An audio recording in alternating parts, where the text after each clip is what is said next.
Good to see you, Eric Davis. Good to see you. All the guys. My compadre from the NFL Media Group, right here on the Rich Eisen Show. Where do we want to dive into first? Let's hit the Packers stuff because we talked about it with Cower, and we've got some fans who want to talk about it on the phone lines, and we'll take some phone calls with you here in a couple of segments here on the show. Is Rodgers not believing what he's seeing? What's going on with this offense, do you think? Well, you don't have as much spacing as he's accustomed to. He's always throwing to covered receivers, but not Fitz covered. So it's the receiver's fault? Well, it's partly. Okay. Well, number one, Jordy came back, and we're expecting Jordy to be the ghost that would run through secondaries with his invisible cloak and just stretch out things. That's not happening. So because he can't get open and he's not taking the top off of defenses, you don't have the room underneath. That depth is not there. The guys underneath, the other guys aren't beating coverage as well. So things are much more cloudy. Which is why Randall Cobb is not as effective? Which is why Randall Cobb is not as effective, because you don't have as much space for him to work underneath. Because people now understand, I don't have to worry. That back shoulder fade is not there that he threw to Jordy all the time. Why? Because no one's worried about Jordy running past him. So it's changing the way he has to play. It's changing the spacing within that offense. And it's changing the confidence. That's a part of it as well. Confidence comes from doing. When you're constantly completing those passes, you feel like you're invincible and you can do it. He's not doing that right now. His offense, I heard you guys talking about Sitton being gone. I think that was a contract thing. He didn't want to wait his turn. And the Packers, they pay people in stages, and he didn't want to wait his turn. I think that had a lot to do with it. Because he is a guard, and you're like, okay, I mean, you're a really good guard, but you're a guard, so you're going to wait your turn. Now they see that actually it does make a difference for Aaron, and that is affecting his confidence in the pocket, his ability to make some of those decisions comfortably. It's hurting him. So is there an issue with him and McCarthy? From what you're hearing, what you're thinking, what you're seeing on film? I don't think there's any more issue. They've always had the type of relationship in which they go back and forth, from my understanding, and I don't think that has changed any. There's always an issue when you aren't successful. Those things aren't an issue when you are, and I think there's nothing that winning a few games in a row wouldn't fix. I don't think it's any different. Well, I'm looking up the Packers schedule right now, and. Okay, let's take a look at this now, because I want to see this, because I think they're winning this game. And then the question is, what happens next? Okay, what comes next? At Falcons. Yeah. October 30th. And then home for the Colts. At Titans, at Redskins, at Eagles. 3 in a row. 3 in a row. Okay, but, I mean, okay, you said okay, so 4 of the next 5 are on the road. But winnable. At Falcons is winnable? I mean, they're winnable. I know they're winnable games, but that's going to be a tough one. I guess that's my way of getting into how real are the Falcons. Oh no, that's a real. I actually like them. I think they're a much tougher team. They are. You could see that this year. Yeah, and that's what we've always discussed about them starting the season off until they get tough, because the skill guys, we know they have them. Right. But until they get tougher, they were going to have a hard time winning. They're tougher. The 4-2 looks better than the 5-1 last year. No question about it. Yes, in my mind. Yes, because the way they play and the way that they're built, and I mean, they can run the ball. You know that they can throw the ball to Julio, and I actually think the hierarchy in the locker room, in the huddle, has shifted. What do you mean? Julio's the leader of that team. Julio Jones is the leader of that team. Everyone wanted to be Matt Ryan. Everyone wants that's your quarterback. And I mean, I understand he has to be that leader, but I guess I should put it this way. Julio is the pulse of that team. And I think the rest of the club now understands that. And I think they're taking on more of his mentality. Which is what? He's just tougher. Than Matt Ryan. Yes. I said it. I said it out loud. I said to Matt. Julio's just he's a tougher guy. And this is not saying that Matt's not tough. Sure. Julio, just the way he imposes his will, the way he plays the game, his presence on the field is different than Matt's. He's perceived differently by the other players, and I think it's important for that team to be perceived with that type toughness, and I think they're starting to do that. Perfect, tough or dirty? What is he? Perfect. Well, there's a slash right there. He's both. And this is I was So asking, which is on the left side of the slash and which is on the right side of the slash? I mean, he's a tough guy, but he has no problem playing dirty ball. And I was asked yesterday in the production meeting they wanted me to make a comment on the NFL Network about what Burfict had done, and they asked me how it felt, and I said I probably won't say what you guys want me to say, but I'll tell you how I feel about it. What do you mean? What do you want me to say? Well, just that, because I was in the meeting listening, and everything was being shaped to say this guy is a horrible, dirty player, and I said I can't say that. I don't know, because I don't know what happened. What people have to understand on the field, I saw the shot that he took at Marty Bennett. I saw that. I saw him step on the hand of Blunt. Blunt. What I don't know is if something happened first. And that's what I said. I can't bury the guy. I don't know what else happened. People don't understand that there are things that happen out there on the field that you don't know about. Like I told them, they were like, well, I saw him step on his hand. I said, well, you don't know if 2 plays earlier on the tackle, if Blunt tried to poke a finger through his eye when he was tackling him. I said, I don't know if Bennett, when he was blocking him, if he went to his throat, if he did something. I don't know. I said, everyone's assuming that it was just him saying something verbally and it turned into that. So until I know that aspect of it, I can't. So this is what I can say. If nothing happened, if no one did anything, and you make those type plays, you're dirty. There's no place for it in the ball. It's ridiculous. That's just cheap, and you don't even deserve to be in my league. If that's the type person that you are, where you're going to go out and try to take someone's livelihood. If things are happening and you're retaliating, there's only so much you can do to a grown man before he swings back, and I don't have a problem with it. Now, the other stuff to which you're referring, right? That's stuff that John Runyon, who's the man who's making these judgments on behalf of the league, he will know this stuff, right? He will hear about it. He will find out about it. As a former player, he's got to know. Certainly a guy in the trenches. Derek Brooks, these guys who are making these decisions. Now, you can hear it, but that still doesn't mean, and people will say, well, he got fined for it. That doesn't mean that those things didn't happen. I was fined before, and the reason at the end of the day I was told this fine will stand from the fight and the things that happened is because you retaliated. It's still, and you verbalized, hey, I was retaliating. I verbalized I was retaliating. Yes, they're going to hear it. We understand. We do this. We get it. Mm-hmm. That could reduce the fine. All these type things. We'll look into that. We'll keep an eye on that. But at the end of the day, you're the guy on camera. You're the guy that got caught. We understand it was retaliation. But you're going to get fined because you just said you chose to do what you just did in retaliation, so you're going to get fined for it. But that's the part people will just see, well, you were fined, so obviously you're the bad guy. Not necessarily. All right, now let's finish up this first fat-mouthing segment with this, Eric Davis. Who was the dirtiest player you played on the same field with? I want a name. This is what fat-mouthing is. I want a name. I don't. You're going to have to give me time. Okay, to think we're about back in 1 minute's time. We are back in one that you have a minute. You've got try. 66. Don't go. Hey, I don't remember. You can't. Don't do that. Don't do this to me. Okay. Give me the answer. I got a minute. I'll stay quiet for a minute and see. That's very good. And by the way, everybody at the NFL Network, I could speak on their behalf, wants you to say what you want to say, not what we want to hear, quote unquote. Okay. Let me just say that. We were in a production meeting, like I said. They're trying to set up a segment, and they wanted to go a certain way. I hear you, because you're Eric Davis, the dirtiest player that I know.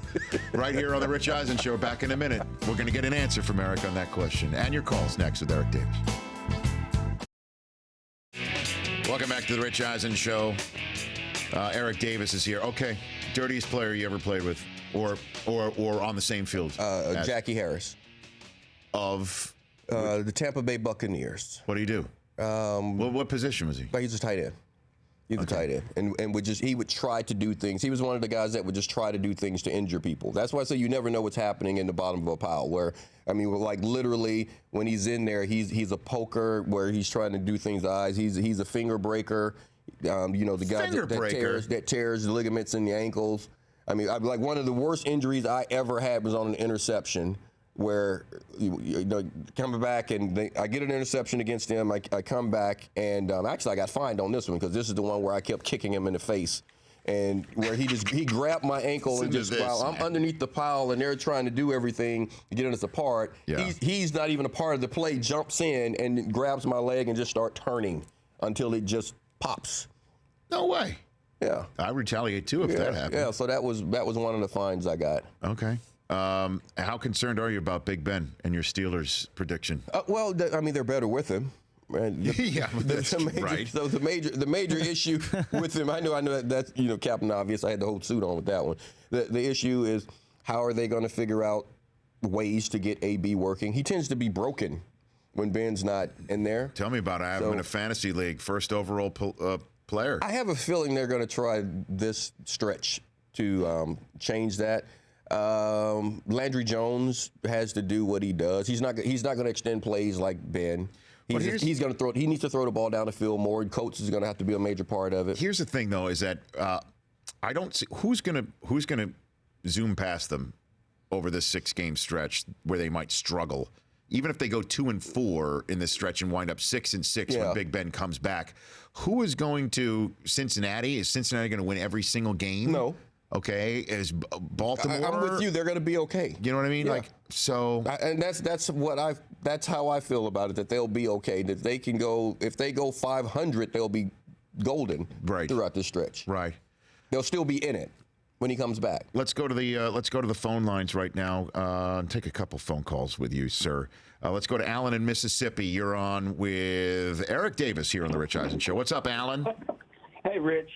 Just want to let you know I listen to you every day. Thanks. On the Rich Eisen Show app. Thank you. We called in using that. Eric Davis, I couldn't agree with you more about Vontaze Burfict. I wish Coach Cowher had stood up and said exactly what he is, because he is the dirtiest player in the NFL. He's got this mentality of, I go on the field, you show me up, and I'm going to take you out. I'm going to hurt you any way possible. And until, the NFL is preaching, safety, safety, safety, but then, they're being hypocritical. The man ended his season last year by almost taking out a Pittsburgh Steeler wideout and suspended the first 3 games of this year. And he obviously hadn't learned his lesson, because he's right back doing it again. And $75,000 is just a drop in the bucket for him. Well, he's going to appeal it too, Alan. Now you made this face when he brought up the Antonio Brown hit. You didn't think that was illegal? You didn't think that was over? I don't think that was intentional. I don't think you that. Don't think I think he was. Do I think he was trying to hit him? Do I think he was trying to lay him out like that? Yes, I don't think he was trying to injure him, and that happens too fast. That play happened far too quickly for him to figure out what's going on, Antonio, dissect and diagram what's happening, figure out that he's coming, and then aim for his head. I don't think that was the case. And also the caller saying, I'm saying he's the dirtiest player in the league. I'm not saying that. As I said, do I think he can do dirty things? Yes, I do. I've seen him do it. So who's the dirtiest player in the league? Who's the dirtiest player in the league? If not him? But still, I don't want words put in my mouth. As I said, guys, I don't know if some of the things he's doing is because that's how he's wired, or if he's retaliating. I haven't seen that. I haven't talked to him. I don't know. So, like I said, if you're just a guy going out trying to injure players, right. You don't deserve to be in the league. He had a reputation in college, though, too. He had 22 personal fouls in 37 college games. Well, in college, you sneeze on someone. I mean, I call college games for CBS now, and I see it. It's a different game. If you hit someone really hard, it's more than likely it's a personal foul. So you can't. It's a completely different game. I mean, the way who was Swearinger blasted someone Sunday, clean hit. We all saw it in the Sunday night football. Sunday night football. We all saw it. That's a clean hit. College, more than likely, that kid's kicked out of the game. Yeah, the targeting stuff's getting out of hand. Yes, I mean he would have been kicked out of the game. And when I say get out of hand, I like the fact that there is a penalty for somebody who does something completely off the charts, dangerous. I like that, and I wish there was something like that in the NFL. But we have to figure out what the dangerous thing is when certainly you go back under the hood to go review it, and it looks like something more ticky-tack than what the initial foul was, and the kid gets the gate, too. Agreed. For the rest of that game and then the next half. Yeah, that targeting rule is tough. So going back to college, that's one thing. But, we've seen Burfict do some things in the league. And it's hard when you say who's the dirtiest player. I mean, it's hard to legislate intent. That's the difficult thing. I hear you. So far, the headlines I'm getting from this conversation with Eric Davis is Eric Davis excuses Vontaze Burfict's play. and NFL Network producers are trying to turn him into a puppet. Those are the two things that I'm getting No, from I this whole did not conversation. say either of those Am I things. putting words in your mouth? I did not say either of those things. Marcus in Maryland, you're on the Rich Eisen Show with Eric You're Davis. horrible, What's man. up, Mark? Hey, it's the darts that I blow at Michael Irvin that he complains about every Sunday morning. Marcus, you're on with Eric Davis here on the Rich Eisen Show. What's up? How you doing? Thanks for having me. How you doing? Thanks for calling in. What's going on in your mind today? I just had a quick question actually dealing with the NFC teams. Minnesota and the Cowboys, there's been a lot of talk because of the Dak Prescott and Ezekiel Elliott play, and they have been playing out of their minds so far. But for me, I'm thinking that maybe Minnesota is honestly the better team because they have Sam Bradford, they lost Adrian Peterson, they lost Teddy Bridgewater, and they are the only undefeated team. Their defense is playing out of their minds. Do you think the Cowboys will win that matchup? December 1st, NFL Network, NBC, Thursday Night Football. What do you say, Eric Davis? Who's better right now, the Cowboys or Vikings, or in the long run? Thanks for the call, Marcus. Well, right now, Minnesota's playing extremely well. If you ask me which is the better team, I can tell you the better coaching job is being done up in Minnesota without question. You lose your quarterback, you make that trade, you get that worked out. Well, Prescott's got to be coached up somehow here, right? It can't just be all natural that's happening. But part of it, but you also, your entire offense was geared around Adrian Peterson, of course, and you make that shift midstream. You get a quarterback prepared to play, and defensively, I knew they'd be fine. In Dallas, I guess Jason Garrett is finally showing that he can, because I don't, Jason Garrett, if I were in charge, Jason Garrett would have been gone a long time ago. So Prescott, they are understanding what he is. They're utilizing what he has from a playbook standpoint. Well, and the fact that he's allowed to be utilized in that manner, there's one individual who's making that happen, and he wears number 21. That kid is remarkably special in Ezekiel Elliott. Yeah, Ezekiel Elliott is yes. I mean, I'm serious here, and we all know it, and you know him well because you're part of the Rams broadcast too. Eric Davis, Eric Dickerson as well. He's got to wonder if his rookie rushing record is in jeopardy here, because I'm telling you what, man. By the end of all said and done, we might be talking about him as the MVP of this league, and I don't think I'm getting too far out in front of my skis on that one. As long as he can hold up, we all know that there is a wall there. Mm-hmm. It's real. That rookie wall is real. Week 10, week 12. 20, and so the thing I'm trying to see, because he's getting 25, 28 touches. They're using him. I know they're using him. Well, he's also telling them to keep feeding him. I know okay, but you know what? He also doesn't realize that there's a bear on the other side of that wall. He's accustomed. His body, it's a real thing. He's played football from the time he was a pup to where he is right now, and his body shuts down in December. And then you have a little break, and there's a bowl game or something like that. He's going to have to keep playing football. So how is his body going to react? That's the only thing. But he's special. I agree. What he's showing right now with that offensive line is that he's capable of taking advantage of it and making some plays. He's having a special season right now. But we also said that about Gurley. That's true. But maybe I'm just particularly excited that Elliott's playing his football in November other than the state of Ohio. So maybe that's just me. That's what it is. Thanks for coming in, Eric. I love having you here. Love being here. Eric Davis. The Rich Eisen Show, weekdays at noon Eastern on Audience.